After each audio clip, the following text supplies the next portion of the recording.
পটুয়াখালীর রাজনৈতিক অঙ্গনে এখন আলোচনার কেন্দ্রবিন্দুতে রয়েছে একটি ঘটনা।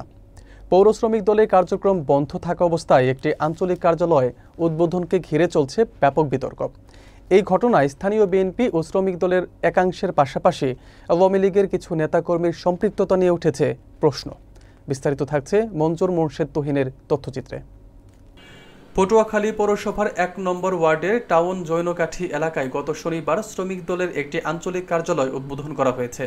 জেলা শ্রমিক দলের ভারপ্রাপ্ত সভাপতি জাহিদুল ইসলাম বাবু খান প্রধান অতিথি হিসেবে উপস্থিত থেকে এই কার্যালয় উদ্বোধন করেন। তবে অভিযোগ উঠেছে যে এই উদ্বোধনী অনুষ্ঠান সম্পর্কে জেলা, পৌর কিংবা ১ নম্বর ওয়ার্ড শ্রমিক দলের কোনো গুরুত্বপূর্ণ নেতাকে জানানো হয়নি। স্থানীয় বিএনপি ও শ্রমিক দলের একটি অংশ এই ঘটনায় ক্ষোভ প্রকাশ করেছে। তারা বলছেন, যখন পৌর শ্রমিক দলের কার্যক্রম বন্ধ রয়েছে তখন এই ধরনের উদ্বোধনের পেছনে স্থানীয় বিএনপি, শ্রমিক দল ও আওয়ামী লীগের কিছু নেতাকর্মীর একটি যোগসাজশ রয়েছে। নাম প্রকাশে অনিচ্ছুক একাধিক সূত্র জানায়, এই নতুন কমিটির কয়েকটি গুরুত্বপূর্ণ পদে আওয়ামী লীগের কয়েকজন নেতাকে রাখা হয়েছে। এ বিষয়ে অবগত নন বলে জানিয়েছেন পৌরসভার ১ নম্বর ওয়ার্ড বিএনপির সভাপতি, সাধারণ সম্পাদক সহ জেলা ও পৌর শ্রমিক দলের সিনিয়র নেতারা।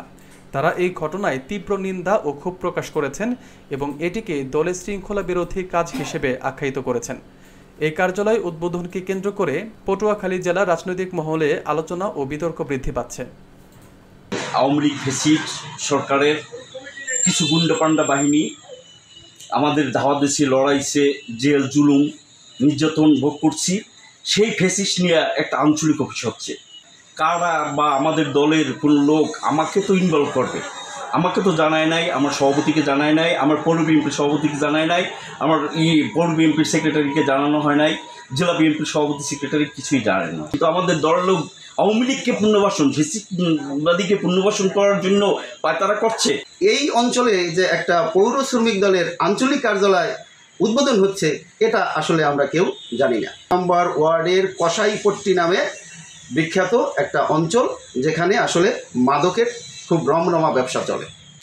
চতুর্পাশে বিএনপি, মাঝখানে সে আছে এবং এর পাশে আরও কিছু আওয়ামী লীগের আছে। তাদেরকে নিয়ে এটা হচ্ছে, মাদকের ব্যবসাটা যেন রমরমাভাবে চলে। এই কারণে নিষিদ্ধ থাকা সত্ত্বেও পৌর শ্রমিক দলের একটা আঞ্চলিক কার্যালয় এখানে উদ্বোধন করা হয়েছে। আমাদের যে ভারপ্রাপ্ত যে সভাপতি পটুয়াখালী জেলা শ্রমিক দলের, সে আসলে সে সাংগঠনিক নয়। সে সাংগঠনিকভাবে যদি কাজ করতে, তার ওয়ার্ডে এই যে ১ নম্বর ওয়ার্ডে পটুয়াখালী জেলা শ্রমিক দলের সাংগঠনিক সাধারণ সম্পাদক, তার বাসায় জায়গা, সে স্থায়ী বাসিন্দা, সেও জানে না। এই যে আঞ্চলিক যে অফিস করছে, আমরা আদৌ জানিও না। আমি পটুয়াখালী জেলা শ্রমিক দলের সাধারণ সম্পাদক, আমি এই ওয়ার্ডের বাসিন্দা, আমিও অবগত না। আর যেটা আমি লাইভে এবং বিভিন্ন ফেসবুকে যেটা দেখতে পাচ্ছি যে এখানে ফ্যাসিস্টদের লোক আছে এবং আওয়ামী লীগের কমিটি আছে। এখানে যারা করেছে তারা ফ্যাসিবাদকে প্রশ্রয় দিচ্ছে, এটা আমি মনে করি। এবং এ ব্যাপারে আমি আমার জেলা শ্রমিক দলের মিটিংয়ে সিদ্ধান্ত নেব এবং আমি সাংগঠনিক ব্যবস্থা না। পৌর শ্রমিক দল এবং থানা শ্রমিক দল সেন্ট্রাল কর্তৃক এটা বিলুপ্ত করা হয়েছে কিছুদিন আগে, এবং পৌর শ্রমিক দলের কোনো আঞ্চলিক অফিস এখন হতে পারে না। এবং জেলা শ্রমিক দলও আমি সহ এবং অনেক নেতৃবৃন্দ এটা অবগত না। যারা করেছে অত্যন্ত ভুল করেছে, এটা জেনে শুনে করা উচিত ছিল। আমি তাতে মনে করি এটা ফ্যাসিবাদের লোক প্রশ্রয় দিয়েছে।